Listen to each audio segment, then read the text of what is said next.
Hey everyone, it's Ben Hardy here, and in today's I'm going to be reviewing the Bronco Badlands with the new HOSS suspension. Before we get into this video, I want to give a huge shout out and thank you to the Larry Trailer Ford here in Draper for giving me some time with this Bronco. I'll include a link to their website in the description down below. If you have any questions, you need any help, just ask for Scott. Also include a link to my car buying guide. Let's get into it.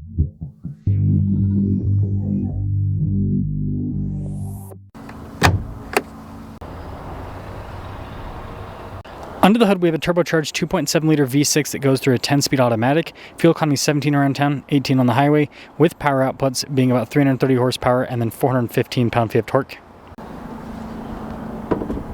Now, before we move forward with this review, I do want to mention if you want to see more videos just like this, then I recommend you subscribe because I post content every single day. So with the Badlands package, there's nothing crazy happening with the hood, no decals or anything like that. But you've got the cool circular headlights down below. You've got the white Bronco logo, and then metallic gray, what's kind of like a satin metallic gray for the grille finish. Got the upgraded steel bumper. You can see we've got parking sensors and fog lights, as well as recovery points built into that. And then you do have some skid plate protection underneath as well. And it's got that classic Bronco look. And this one is a Sasquatch, so we've got 35s wrapped around 17-inch wheels, 315 by 70 by 17 for those of you that are wondering on the sizing. And we've got the cool beadlock wheels. Now the big thing is you can get Fox shocks now with the Badlands. So underneath you can see the shock setup itself. It's the HOSS suspension. We've got these unpainted fender flares. You've got rock rail protection, also Badlands Sasquatch right there. And then this also has the new body painted hardtop. Wanted to show that in the video today too, so I picked out this particular one.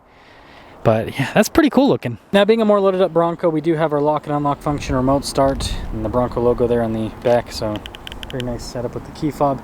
And this leads us inside. So got this swing gate, which is pretty nice. It does have some hydraulic assist to open it up. And then you got the window that pops up.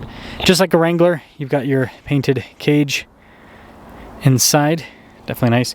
Plenty of storage space here in the rear as well.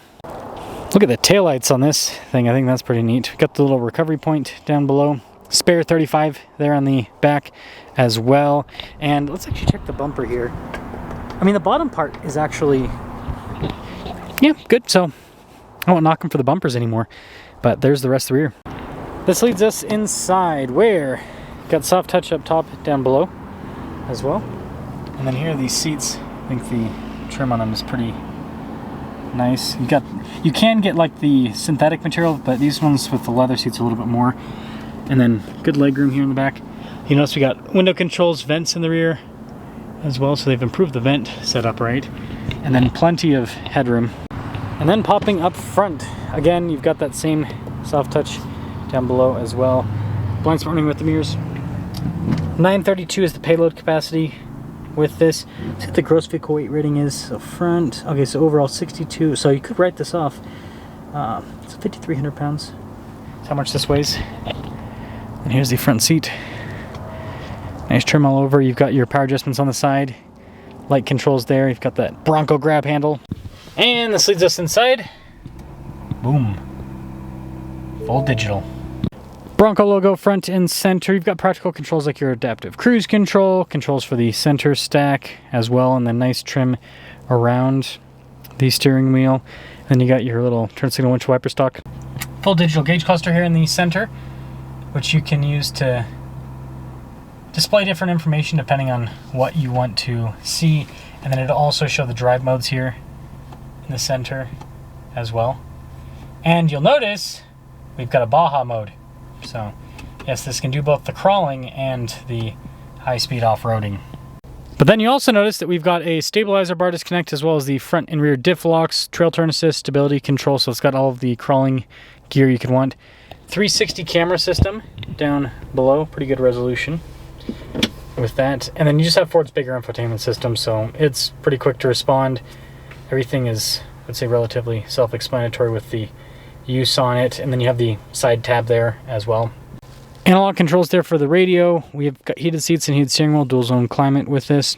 And then you have your little charging area here with the Ford logo. Shifter for the 10-speed. And then this has a 2-speed, 2-wheel drive, 4-wheel auto. It's got basically the best four-wheel drive system you can ask for, because you can get good fuel economy with two-wheel drive, but you can still, you know, have four-wheel auto in the rainy conditions and all of that. All of your window controls, mirror adjustment, all of that in the center. Kind of like a Wrangler where they put controls in different ways because you can take off the doors. Yeah, good. With that nice trim here on the top. Same thing on the dash. It actually feels pretty good. 6 auxiliary switches, and then you got the top insulation. Now this leads us to the pricing. I'm going to go over some of the options with you guys. So this is a 334A equipment group Badlands. So the V6 engine that this has is $2,100 as an option. The 10-speed is $1,500 roughly. The upgraded seats, so it says leather trim / vinyl, $2,400. The body painted hardtop, $2,600. The Sasquatch package, $3,000. The HOSS suspension, $2,355. So it takes it from $51,000 to $71,740 is the total MSRP on this after all options. So yeah, those options add up pretty quickly. Let's see how it performs. Oh, well. We finally got what we asked for, folks. Because here's the deal. When the Wildtrak first came out, everyone's like, okay, well, it's basically just a Badlands, but it doesn't have the stabilizer bar disconnect. And then they made the Wildtrak unique. They gave it the HOSS suspension, and everyone's like, well, that's cool, but what if I want HOSS suspension off-roading, and I also want to be able to do the rock crawling better with the stabilizer bar disconnect? And, well, you know, people have complained about car prices, this and that, but the upside of these cars getting more expensive is you can get everything that you ask for. But yes, it does come at a price, pretty hefty price. So I think this is cool they did this. I think this is a huge blow to Jeep, really. I'm going to actually do a comparison with a Wrangler today is my plan, if I can find a Wrangler that's comparable. But I mean, this being less expensive than a Rubicon Extreme Recon with, or Rubicon X with similar capabilities off-road, right, 35s and all of that, and having the ability to do the middle and high-speed off-roading. I mean, it's like RIP Jeep. Why would you buy a Wrangler when you can do all the Wrangler stuff with the Bronco, and you can do some, you know, middle and high-speed off-roading that Jeeps just, they're so bad. I owned a Wrangler, I know. They're unstable. They're not very controllable. There's just a big downside to Wranglers outside. Rock crawling, they do amazing. Everything else, though, they just, no, they're not very good. So, with this HOSS suspension, here's the deal. This is a shock that's going to be able to, I would say, handle the long off-road road trips better than the Bilstein position-sensitive shocks. Those position-sensitive shocks are actually really good. The problem with the position-sensitive shocks is that, you know, you can wear them out over long trips, right? The best way to describe this is if you have a high-performance shock, then you have to rebuild it more often, right? It's not going to be as reliable with daily driving and everything. But if you push it to the limit, like over a day trip, yeah, it's going to perform much better. Whereas a non-high performance shock, like the position sensitive shock is from Bilstein, is going to last a lot longer with on-road driving and everything, but then you're going to get shock fade and everything if you really push it to the limit off-road, and it's just not going to be as comfortable, right? This is going to be able to absorb things a lot better with this HOSS suspension.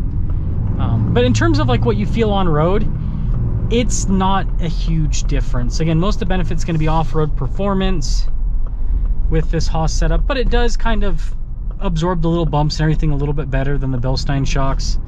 And it does make the Bronco handle a little bit better, but we're talking about marginal improvements on road.